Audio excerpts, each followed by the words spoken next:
10 तक गिनूंगा। राम लिखते ही, पढ़ते ही, सुनते ही, देखते ही या दिखते ही मन में जो पहला विचार आता है उसे बांध कर रखिए, पूछूंगा।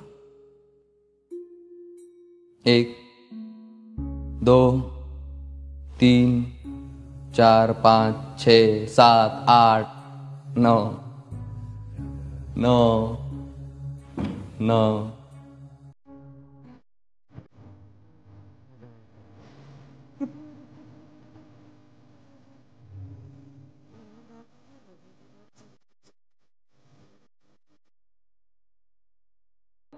और मर्यादा में रहना मतलब कुछ खास नहीं कर जाना है, बस त्याग को गले लगाना है और अहंकार जलाना है। अब अपने राम लला के खातिर इतना ना कर पाओगे, और शबरी का जूठा खाओगे तो पुरुषोत्तम कहलाओगे। काम क्रोध के भीतर रहकर तुमको शीतल बनना होगा। बुद्ध भी जिसकी इच्छाओं में बैठे वैसा पीपल बनना होगा ये सब कुछ, और वो भी शून्य में रहकर प्यारे। तभी तुमको पता चलेगा कि कितने अद्भुत राम हमारे। सोच रहे हो कौन हूं मैं? चलो बता ही देता हूं। तुमने ही तो नाम दिया था मैं पागल कहलाता हूं। नया नया हूं यहाँ पे तो ना पहले किसी को देखा है। वैसे तो हूं त्रेता से, मुझे कृष्ण किसी ने कलयुग भेजा है। भाई बात वहां तक फैल गई है कि यहाँ कुछ तो मंगल होने को है, कि भरत से भारत हुए राज में सुना है राम जी आने को है। बड़े भाग्यशाली हो तुम सब। नहीं, वहां पे सब यही कहते हैं कि हम तो राम राज्य में रहते थे पर इन सब में राम रहते हैं। यानी तुम सब में राम का अंश छुपा है। नहीं मतलब वो तुम में आते हैं रहने। सच है या फिर गलत खबर? अगर सच्ची है तो क्या कहने, तो सबको राम पता ही होगा। घर के बड़ों ने बताया होगा। तो बताओ फिर कि क्या है राम? बताओ फिर कि क्या है राम? बताओ। अरे पता है तुमको क्या है राम?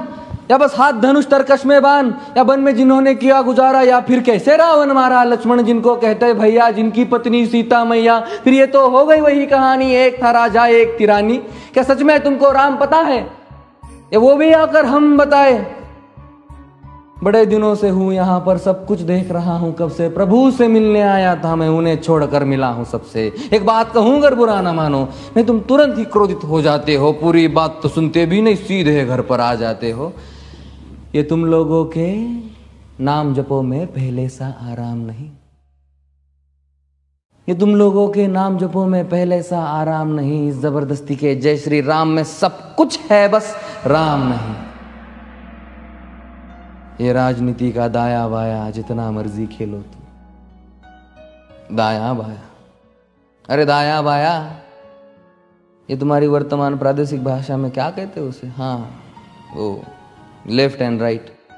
ये राजनीति का दाया बाया जितना मर्जी खेलो तुम चेतावनी को, लेकिन मेरी अपने जहन में डालो तुम। निजी स्वार्थ के खातिर अगर कोई राम नाम को गाता हो तो खबरदार अगर जुर्रत की और मेरे राम को बांटा तो।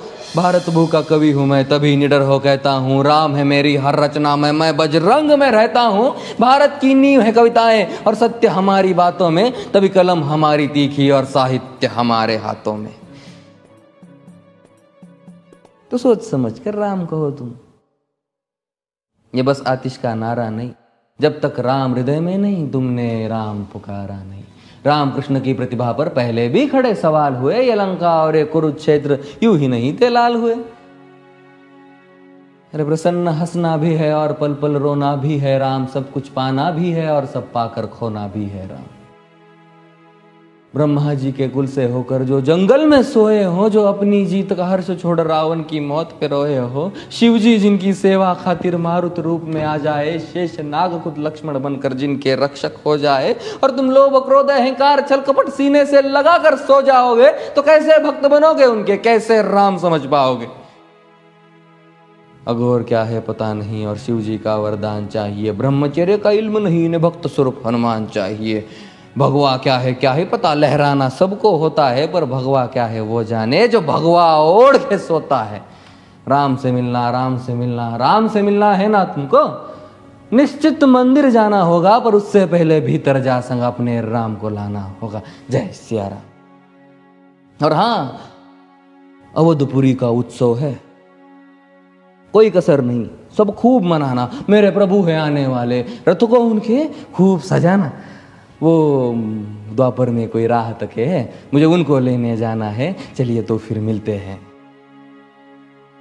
हमें भी अयोध्या आना है। जय सिया राम। फिर से